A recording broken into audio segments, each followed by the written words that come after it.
بسم الله الرحمن الرحيم. ألف لام را. كتاب أحكمت آياته ثم فصلت من لدن حكيم خبير. ألا تعبدوا إلا الله إنني لكم منه نذير وبشير. وأن استغفروا ربكم ثم توبوا إليه يمتعكم متاعا حسنا إلى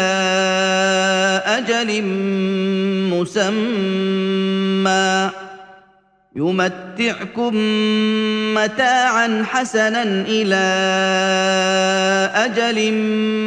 مسمى ويؤت كل ذي فضل فضله. وإن تولوا فإني أخاف عليكم عذاب يوم كبير. إلى الله مرجعكم وهو على كل شيء قدير. ألا إنهم يثنون صدورهم ليستخفوا منه ألا حين يستغشون ثيابهم يعلم ما يسرون وما يعلنون إنه عليم بذات الصدور.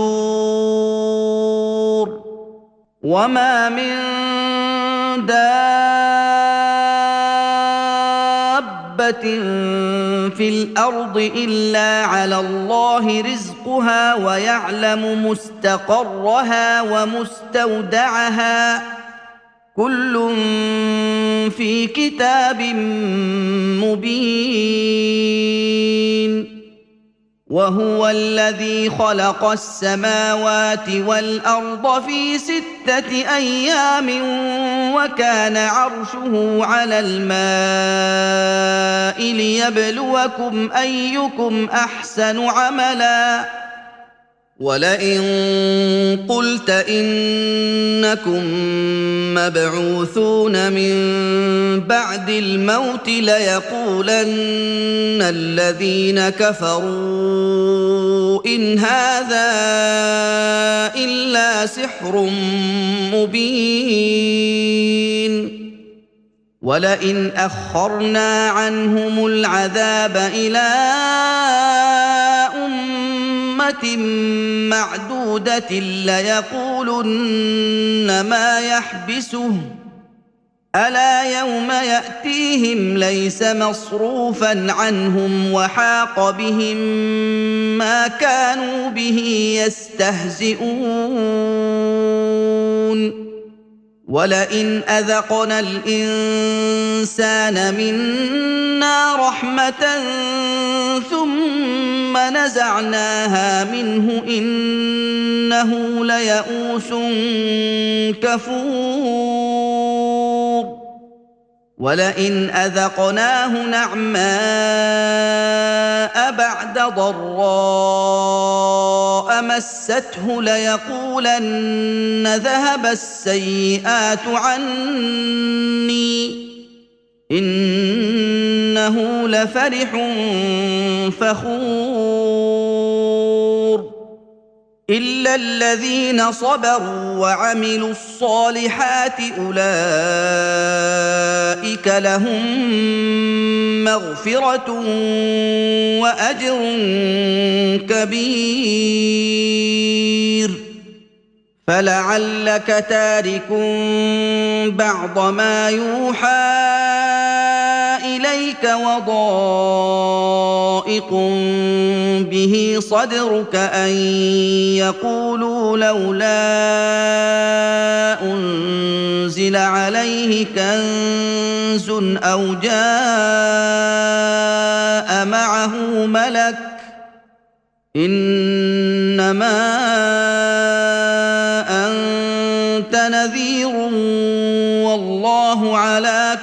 شيء وكيل أم يقولون افتراه قل فأتوا بعشر سور مثله مفتريات وادعوا من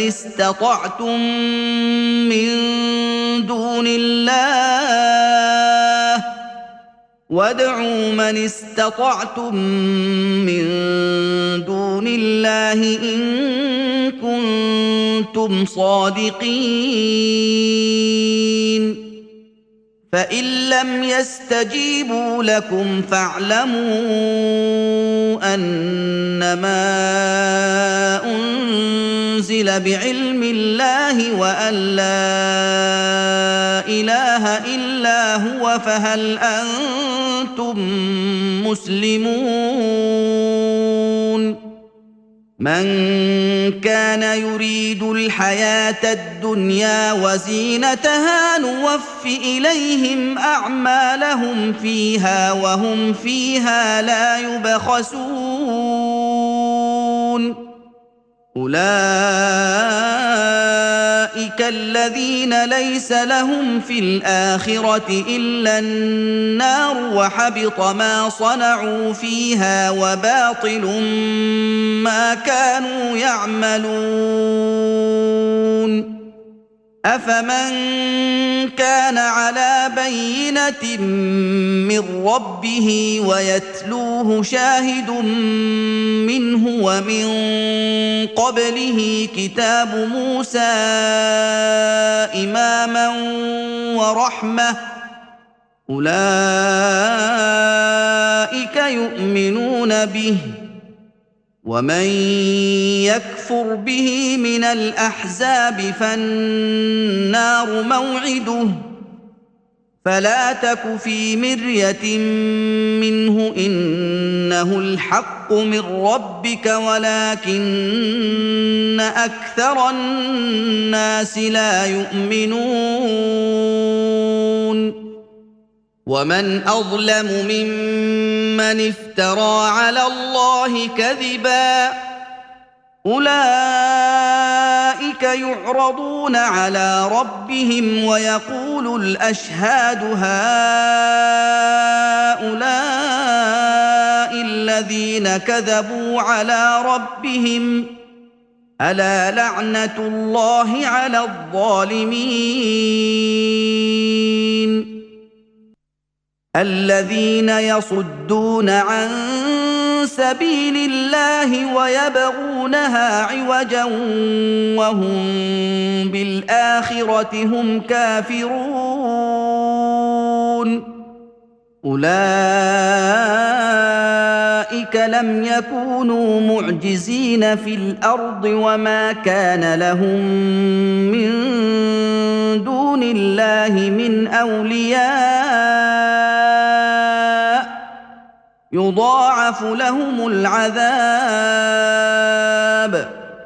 ما كانوا يستطيعون السمع وما كانوا يبصرون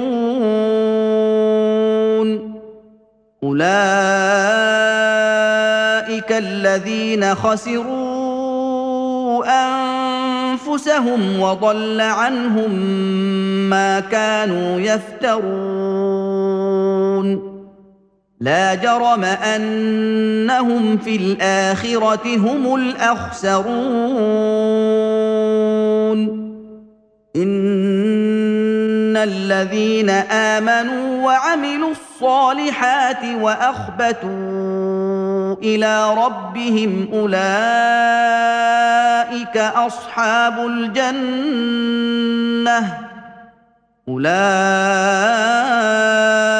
أصحاب الجنة هم فيها خالدون مثل الفريقين كالأعمى والأصم والبصير والسميع هل يستويان مثلا أفلا تذكرون ولقد ارسلنا نوحا الى قومه اني لكم نذير مبين الا تعبدوا الا الله اني اخاف عليكم عذاب يوم اليم فقال الملأ الذين كفروا من قومه ما نراك إلا بشرا مثلنا وما نراك اتبعك إلا الذين هم أراذلنا بادي الرأي وما نرى لكم علينا من فضل بل نظنكم كاذبين قال يا قوم أرأيتم إن كنت على بينة من ربي وآتاني رحمة من عنده فعميت عليكم أنلزمكموها وأنتم لها كارهون ويا قوم لا أسألكم عليه مالا إن أجري إلا على الله وما أنا بطارد الذين آمنوا إنهم ملاقو ربهم ولكني أراكم قوما تجهلون ويا قوم من ينصرني من الله إن طردتهم أفلا تذكرون ولا أقول لكم عندي خزائن الله ولا أعلم الغيب ولا أقول إني ملك ولا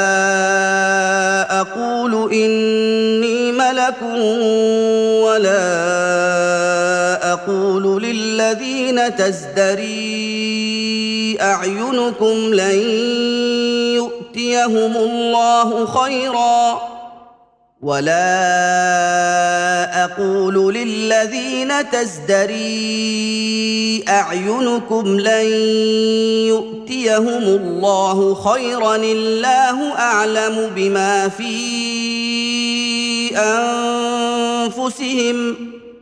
الله أعلم بما في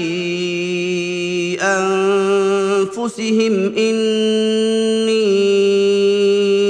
إذا لمن الظالمين قالوا يا نوح قد جادلتنا فأكثرت جدالنا فأتنا بما تعدنا إن كنت من الصادقين قال إنما يأتيكم به الله إن شاء وما أنتم بمعجزين ولا ينفعكم نصحي إن أردت أن أنصح لكم إن كان الله يريد أن يغويكم هو ربكم وإليه ترجعون أم يقولون افتراه قل إن افتريته فعلي إجرامي وأنا بريء مما تجرمون وأوحي إلى نوح أنه لن يؤمن من قومك إلا من قد آمن فلا تبتئس بما كانوا يفعلون واصنع الفلك بأعيننا ووحينا ولا تخاطبني في الذين ظلموا إنهم مغرقون ويصنع الفلك وكلما مر عليه ملأ من قومه سخروا منه قال إن تسخروا منا فإنا نسخر منكم كما تسخرون فسوف تعلمون من يأتيه عذاب يخزيه ويحل عليه عذاب مقيم حتى إذا جاء أمرنا وفارت النور قل نحمل فيها من كل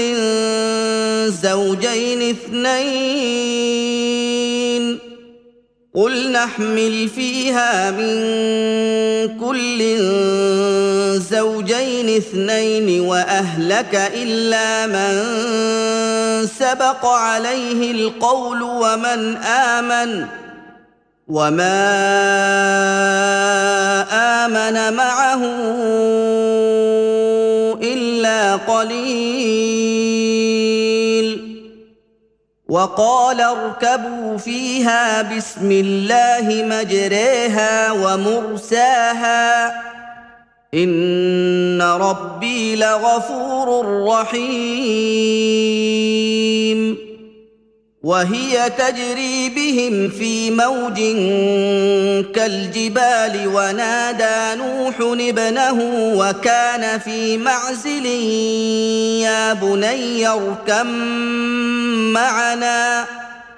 يا بني اركم معنا ولا تكن مع الكافرين قال سآوي إلى جبل يعصمني من الماء قال لا عاصم اليوم من أمر الله إلا من رحم وحال بينهما الموج فكان من المغرقين وقيل يا أرض ابلعي ماءك ويا سماء أقلعي وغيض الماء وقضي الأمر واستوت على الجودي وقيل بعدا للقوم الظالمين ونادى نوح ربه فقال رب إن ابني من أهلي وإن وعدك الحق وأنت أحكم الحاكمين قال يا نوح إنه ليس من أهلك إنه عمل غير صالح فلا تسألني ما ليس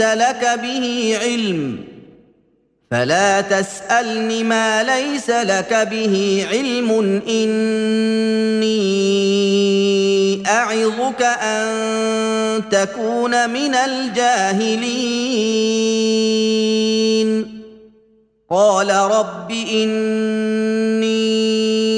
أعوذ بك أن أسألك ما ليس لي به علم وإلا تغفر لي وترحمني أكن من الخاسرين قيل يا نوح اهبط بسلام منا وبركات عليك وعلى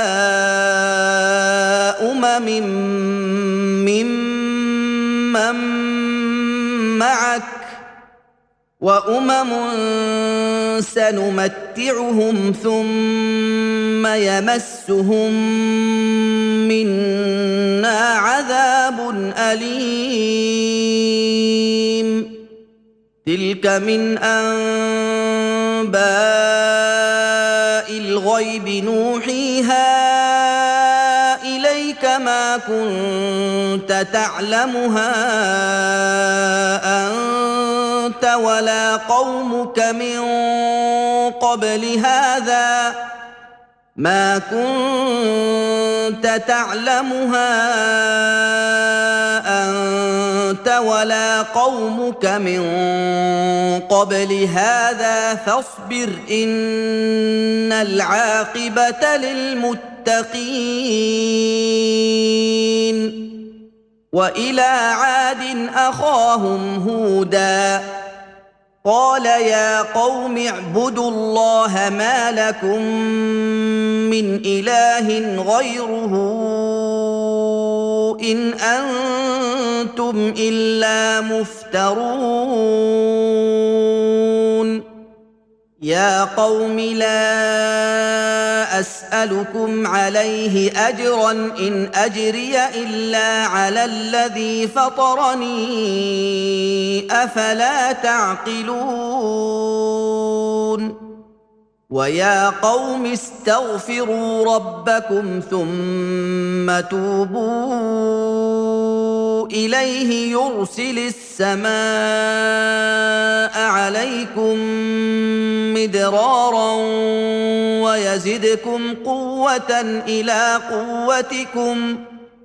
ويزدكم قوة إلى قوتكم ولا تتولوا مجرمين قالوا يا هود ما جئتنا ببينة وما نحن بتاركي آلهتنا عن قولك وما نحن لك بمؤمنين إن نقول إلا اعتراك بعض آلهتنا بسوء قال إني أشهد الله واشهدوا أني بريء مما تشركون من دونه فكيدوني جميعا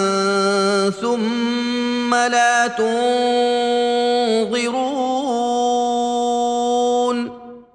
إني توكلت على الله ربي وربكم ما من دابة إلا هو آخذ بناصيتها إن ربي على صراط مستقيم فإن تولوا فقد أبلغتكم ما أرسلت به إليكم ويستخلف ربي قوما غيركم ولا تضرونه شيئا إن ربي على كل شيء حفيظ ولما جاء أمرنا نجينا هودا والذين آمنوا معه برحمة منا ونجيناهم من عذاب غليظ وتلك عاد جحدوا بآيات ربهم وعصوا رسله واتبعوا أمر كل جبار عنيد وأتبعوا في هذه الدنيا لعنة ويوم القيامة ألا إن عادا كفروا ربهم ألا بعدا لعاد قوم هود وإلى ثمود أخاهم صالحا قال يا قوم اعبدوا الله ما لكم من إله غيره هو أنشأكم من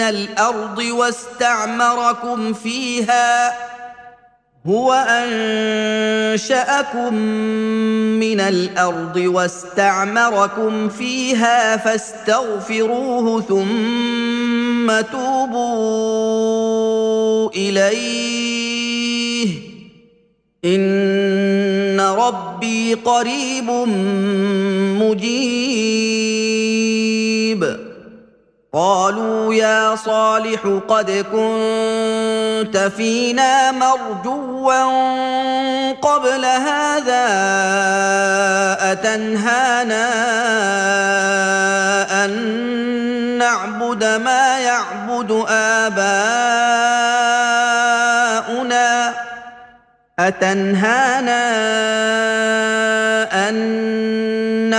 ما يعبد آباؤنا وإننا لفي شك مما تدعونا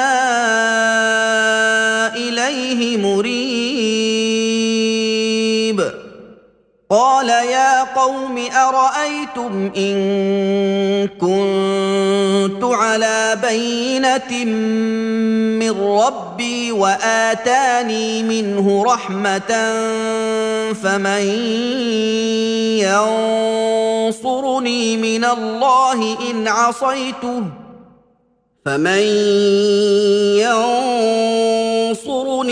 الله إن عصيته فما تزيدونني غير تخسير ويا قوم هذه ناقة الله لكم آية فذروها تأكل في أرض الله ولا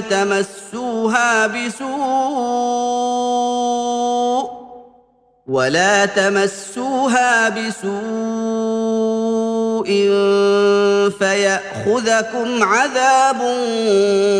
قريب فعقروها فقال تمتعوا في داركم 3 أيام ذلك وعد غير مكذوب فلما جاء أمرنا نجينا صالحا والذين آمنوا معه برحمة منا ومن خزي يومئذ إن ربك هو القوي العزيز وأخذ الذين ظلموا الصيحة فأصبحوا في ديارهم جاثمين كأن لم يغنوا فيها ألا إن ثمود كفروا ربهم ألا بعدا لثمود ولقد جاءت رسلنا إبراهيم بالبشرى قالوا سلاما قال سلام فما لبث أن جاء بعجل حنيذ فلما رأى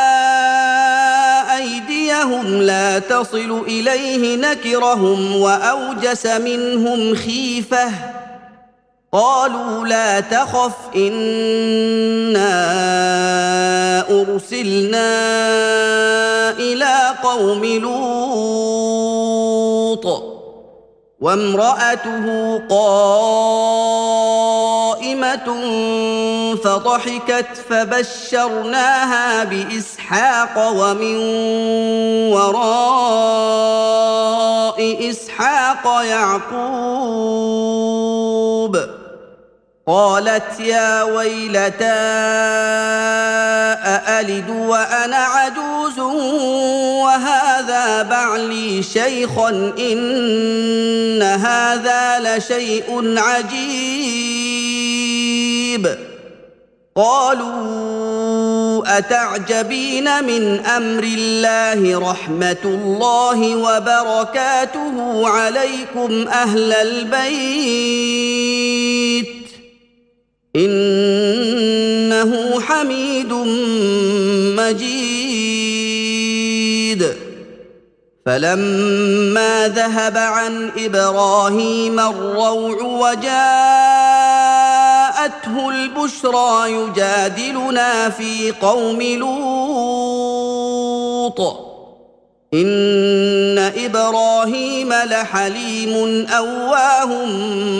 منيب يا إبراهيم أعرض عن هذا إنه قد جاء أمر ربك وإنهم آتيهم عذاب غير مردود ولما جاءت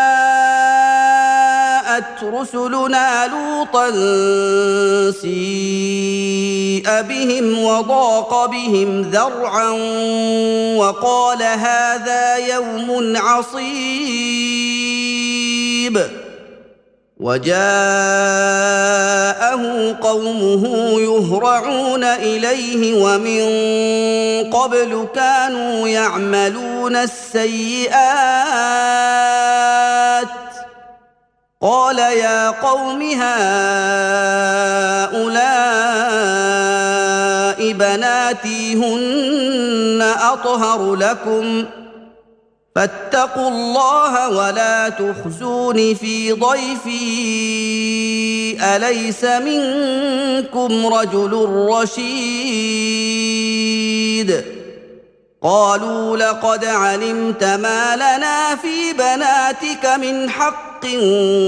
وإنك لتعلم ما نريد قال لو أن لي بكم قوة أو آوي إلى ركن شديد قالوا يا لوط إنا رسل ربك لن يصلوا إليك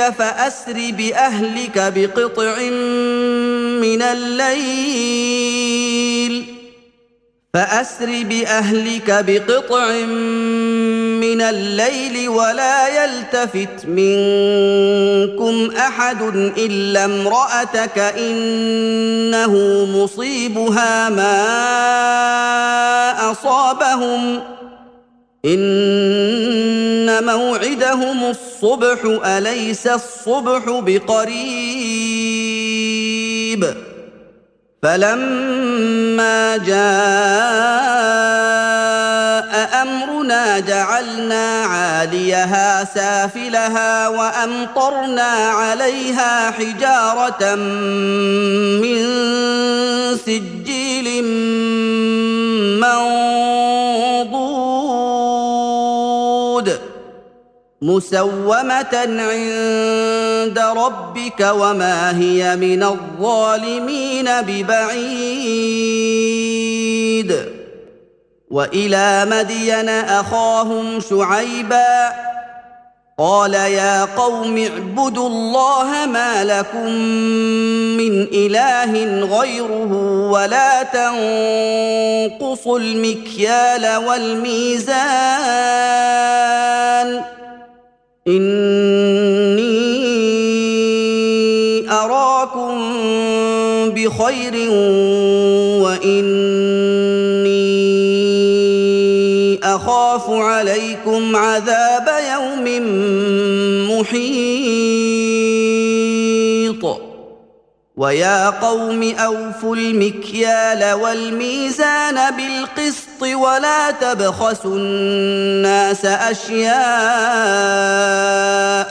ولا تعثوا في الأرض مفسدين بقية الله خير لكم إن كنتم مؤمنين وما أنا عليكم بحفيظ قالوا يا شعيب أصلاتك تأمرك أن نترك ما يعبد آباؤنا أو أن نفعل في أموالنا ما نشاء أو أن نفعل في أموالنا ما نشاء إنك لأنت الحليم الرشيد قال يا قوم أرأيتم إن كنت على بينة من ربي ورزقني منه رزقا حسنا وما أريد أن أخالفكم إلى ما أنهاكم عنه إن أريد إلا الإصلاح ما استطعت وما توفيقي إلا بالله عليه توكلت وإليه أنيب ويا قوم لا يجرمنكم شقاقي أن يصيبكم مثل ما أصاب قوم نوح أو قوم هود أو قوم صالح وما قوم لوط منكم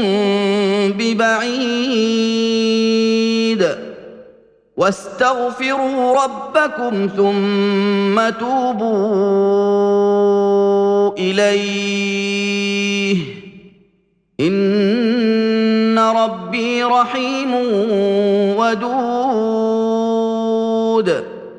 قالوا يا شعيب ما نفقه كثيرا مما تقول وإنا لنراك فينا ضعيفا ولولا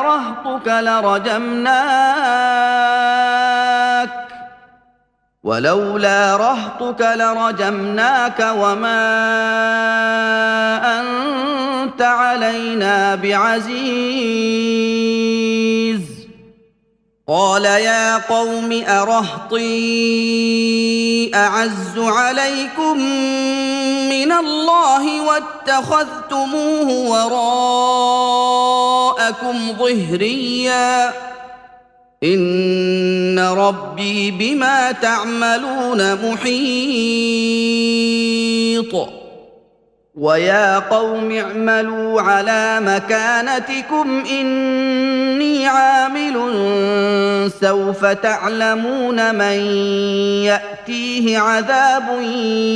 يخزيه ومن هو كاذب سوف تعلمون من يأتيه عذاب يخزيه ومن هو كاذب وارتقبوا إني معكم رقيب ولما جاء أمرنا نجينا شعيبا والذين آمنوا معه برحمة منا وأخذت الذين ظلموا الصيحة فأصبحوا في ديارهم جاثمين كأن لم يغنوا فيها ألا بعدا لمدين كما بعدت ثمود ولقد أرسلنا موسى بآياتنا وسلطان مبين إلى فرعون وملئه فاتبعوا أمر فرعون وما أمر فرعون برشيد يقدم قومه يوم القيامة فأوردهم النار وبئس الورد المورود وأتبعوا في هذه لعنة ويوم القيامة بئس الرفد المرفود ذلك من أنباء القرى نقصه عليك منها قائم وحصيد وما ظلمناهم ولكن ظلموا أنفسهم فما أغنت عنهم آلهتهم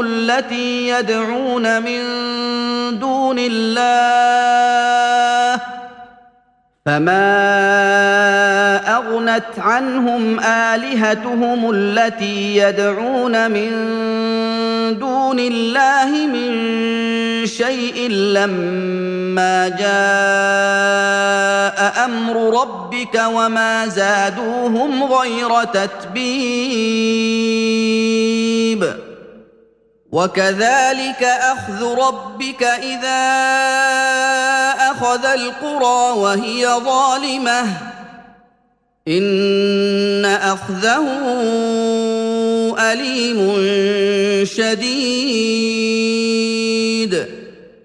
إن في ذلك لآية لمن خاف عذاب الآخرة ذلك يوم مجموع له الناس وذلك يوم مشهود وما نؤخره إلا لأجل معدود يوم يأتي لا تكلم نفس إلا بإذنه فمنهم شقي وسعيد فأما الذين شقوا ففي النار لهم فيها زفير وشهيق خالدين فيها ما دامت السماوات والأرض إلا ما شاء ربك إن ربك فعال لما يريد وأما الذين سعدوا ففي الجنة خالدين فيها ما دامت السماوات والأرض إلا ما شاء ربك عطاء غير مجذوذ فلا تك في مرية مما يعبد هؤلاء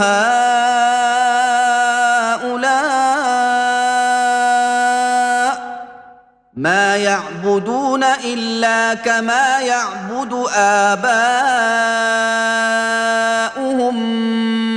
من قبل وإنا لموفوهم نصيبهم غير منقوص